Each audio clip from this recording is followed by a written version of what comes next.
ग्वालियर उपनगर मुरार थाना क्षेत्र के पीतल कारखाना श्री टॉकीज के सामने निर्माणाधीन अंग्रेजी देसी शराब की दुकान और अहाते का विरोध दिनों दिन बढ़ता जा रहा है। बुधवार को स्थानीय लोगों ने यहां किसी भी तरह का नशे का कारोबार खोले जाने का जमकर विरोध किया। खास बात यह थी कि यहां विरोध करने वालों में महिलाओं की संख्या कहीं ज्यादा थी। एक दिन पहले यानी मंगलवार को ही स्थानीय लोगों ने कलेक्टर और एसपी को ज्ञापन देकर यहां प्रस्तावित शराब दुकानों और अहाता को नहीं खोले जाने की मांग की थी। इसका असर दूसरे दिन भी देखा गया। पूर्व विधायक और बीज निगम के अध्यक्ष मुन्नालाल गोयल भी स्थानीय नागरिकों के आंदोलन में पहुंचे और उन्होंने भी यहां शराब दुकान खोले जाने का विरोध किया। उन्होंने कहा कि वे इस मामले में जिला प्रशासन के अधिकारियों से बात करेंगे और इन दुकानों को अन्यत्र खोले जाने की मांग करेंगे। जी, मेरा नाम दिव्या शर्मा है और मेरा घर इस जो यहाँ पे ये जो कलारी बनने का कार्य प्रगति पर चल रहा है, जिसे रोकथाम जिसकी नहीं की जा रही है, उसी के बारे में मैं कुछ बोलना चाहती हूँ। पहले वैसे तो मैं नहीं बोलना चाह रही थी क्योंकि मुझे लगता था कि सारी चीज़ें धीरे धीरे अपने आप सॉल्व हो जाएंगी। जो भी ये कर रहा है उसके भी माँ होगी, उसके भी बेटी होगी, उसके भी बहन होगी। वो खुद ये समझता होगा कि शराब जो मैं एक ऐसी चीज़ लेके आ रहा हूँ मोहल्ले में, जिसने ना सिर्फ दीमक की तरह पूरे देश को खोखला कर दिया, आज वो चीज़ एक छोटे से मोहल्ले में जा रही है। तो धीरे धीरे वो मोहल्ले को खोखला करेगी, धीरे धीरे वो शहर को खोखला करेगी, धीरे धीरे वो पूरे ग्वालियर को खोखला कर देगी। फिर तो ग्वालियर एक है ना नशा मुक्ति केंद्र क्या यहाँ पे अगर बच्चों के लिए बनाए भी जा रहे हैं तो नामो निशान हट जाएगा यहाँ से।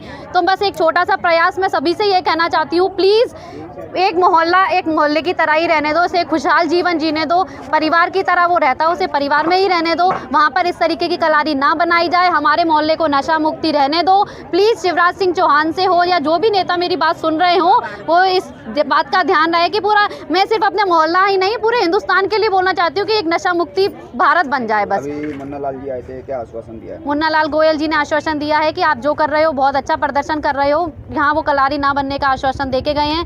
बाकी आगे देखते हैं कि क्या होता है। अगर वो अपने बात पर अड़ग रहेंगे तो हो सकता है शायद नहीं बने, और नहीं बनने देना चाहिए, नहीं तो बहुत बुरा होगा। पूरा ऐसा हड़ताल की जाएगी, इस तरीके से आंदोलन किए जाएंगे, फिर तो कुछ नहीं कह सकते कि हम क्या करेंगे। भाई शराब की दुकान को लेकर प्रदर्शन कर रहा था मोहल्ले वालों, क्या पूरा मामला था? बस्ती के अंदर शराबी दुकान नहीं खुलना चाहिए। जहाँ स्कूल हैं, मंदिर हैं, जहाँ बस्ती हैं, जहाँ बच्चे रहते हैं, ऐसी जगह बस पर कलारी खुलना निश्चित तौर पर गलत है। हमारी क्षेत्र की जनता यहाँ पर जो कलारी जो खुलने जा रहा है उसका विरोध कर रही है। मैं भी जनता के इस मुद्दे पर सहमत हूँ। कलारी बस्ती में नहीं खुलना चाहिए, कलारी दूर होना चाहिए। मेरी कलेक्टर से भी बात हुई है, उनके संज्ञान में भी लाया है और निश्चित तौर पर ये कलारी यहाँ नहीं खुलने दी जाएगी। ऐसी कलारी जिससे हमारे बच्चों का स्वास्थ्य खराब हो, हमारी शिक्षा व्यवस्था खराब हो, हमारे क्षेत्र में क्राइम बढ़े। तो जहाँ कलारी खुलती है तो क्राइम भी बढ़ता है, गुंडागिरी बढ़ती है, तो ये सब यहाँ पर नहीं चलेगा। निश्चित तौर पर कलारी जहाँ भी इसको ले जाना ले जाए, लेकिन बस्ती के अंदर कलारी नहीं खुलने दी जाएगी। जनता के हम साथ हैं और प्रशासन से बात करके इस समस्या का निदान करेंगे।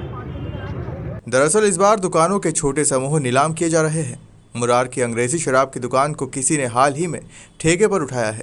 उसे 1 अप्रैल से अपना ठेका शुरू करना है, इसलिए उसने श्री टॉकीज के सामने के पास दुकान निर्माण के लिए तैयारी शुरू कर दी। जब लोगों को इसका पता लगा तो उन्होंने विरोध करना शुरू कर दिया। लोगों का कहना है कि शराब दुकान आने से यहाँ अपराध के ग्राफ में बढ़ोतरी होगी, वहीं आसपास का माहौल भी दूषित होगा। ग्वालियर से गुड्डू सविता की रिपोर्ट।